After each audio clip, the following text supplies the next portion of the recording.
Hi, everyone. Welcome to Spill the Tea Radio, where we interview awesome singers, songwriters, and those who influence their lives. Spill the Tea Radio explores the journey, creativity, and inspiration behind the songs.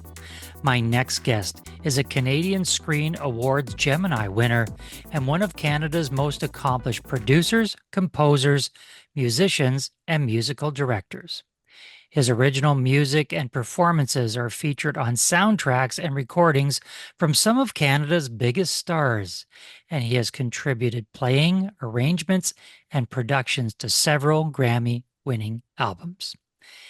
He's playing and arranging has enhanced the recordings of Michael Bublé, Gordon Lightfoot, and Anne Murray, as well as rockers Kim Mitchell and Triumph. So let's spill the tea with Lou Pomanti. Welcome, Lou. Hey, David.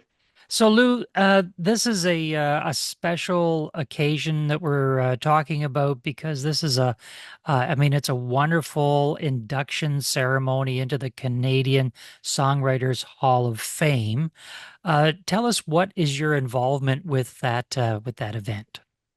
Well, I've been the musical director for the Canadian Songwriters Hall of Fame since 2003. In 2000, it was actually started around 98, but it was started by Frank Davies, who you people in the Canadian music industry will all know who Frank Davies is.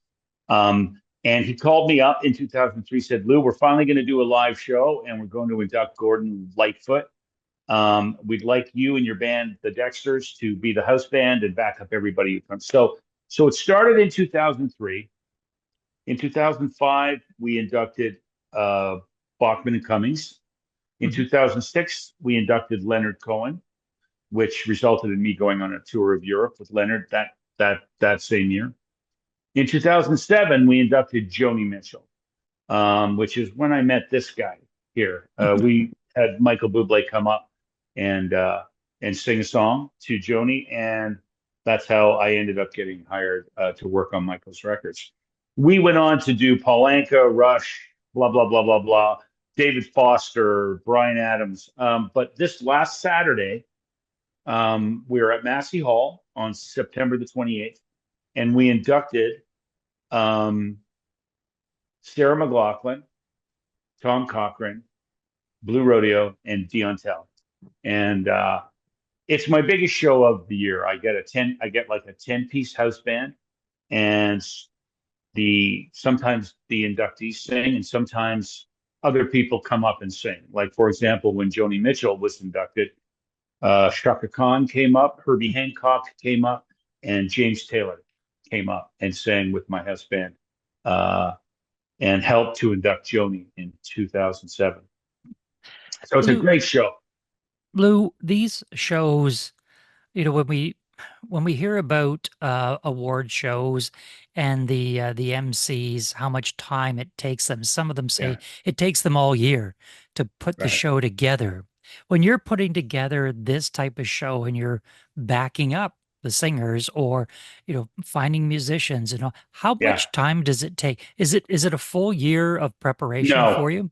no. It's probably for the production company. It's probably 6 months. For me, it's 3 months. They get me involved 3 to 4 months ahead of showtime. I book the band, and I'm involved kind of in every step of the actual show. The artists that are being chosen uh, to do a tribute to the inductees, and basically, it's a lot of Zoom calls.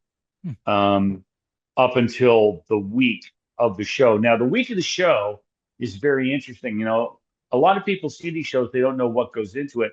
And even musicians who've never really been involved in a show on that level, it's kind of jaw dropping. So the show's on a Saturday night. We typically go in to Massey Hall, one of the rehearsal halls at Massey Hall, on the Wednesday morning before the show, and we have full setup, full PA, full monitor setup, and everyone on my whole band is there.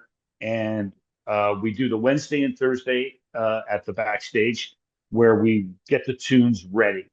The artists start coming in on Friday morning. The crew moves all of our gear into the Massey Hall stage, and all day Friday we run artists. They come in. Each artist gets between 30 and 45 minutes. That's it. Now, I've had Zooms with all of these artists and I've had talks with them. I let them know what to expect, but everybody needs to know that they got to come into those rehearsals knowing exactly what they're going to do. We don't have time to like for them to learn stuff. And so they got to come in and kill it because we just don't have enough time. We had 17 performances on the show.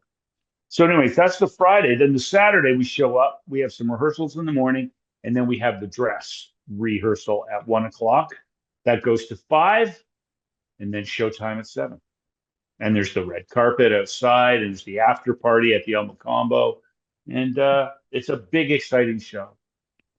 Lou, as you know, this show is all about Canadian singer-songwriters and the people that affect their lives.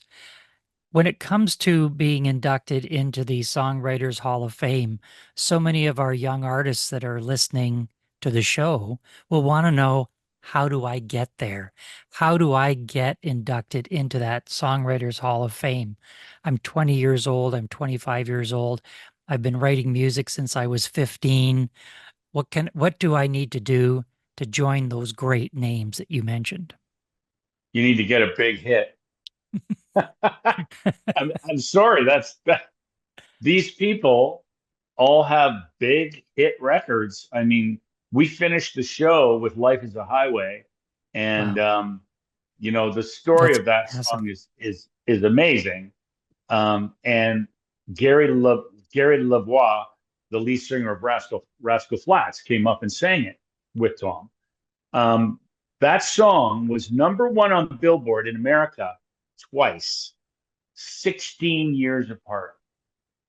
So it was a #1 in America on Billboard in 1992 because I was on that tour with Kim Mitchell. It was a double bill, Tom Cochran and Kim Mitchell, and I was in Kim Mitchell's band. And so that was 92. And then 16 years later, in 2008, Rascal Flatts had another #1 on Billboard with that. So that's about as big as it gets. You can't really get much bigger than that.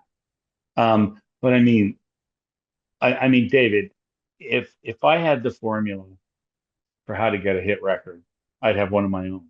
I mean, that I wrote and sang. Um, uh, don't Well, really have the formula on that one in front, I'm afraid. well, we talked about that before on one of our previous interviews, like who selects the hit record? How do you do that? And you said the same thing. If I had the formula, you'd have your own hit record. Lou, how do people find out more about you and your music? What's the website? What are the socials? Where can they go to find out? Please go to loupomanti.com, Lou Pomanti Music on Facebook, at Lou Pomanti on Insta. And you can please join my email list off my website, and I will keep you apprised of gigs. We have been in conversation with Lou Pomanti. Lou, thanks for being with us. Cheers.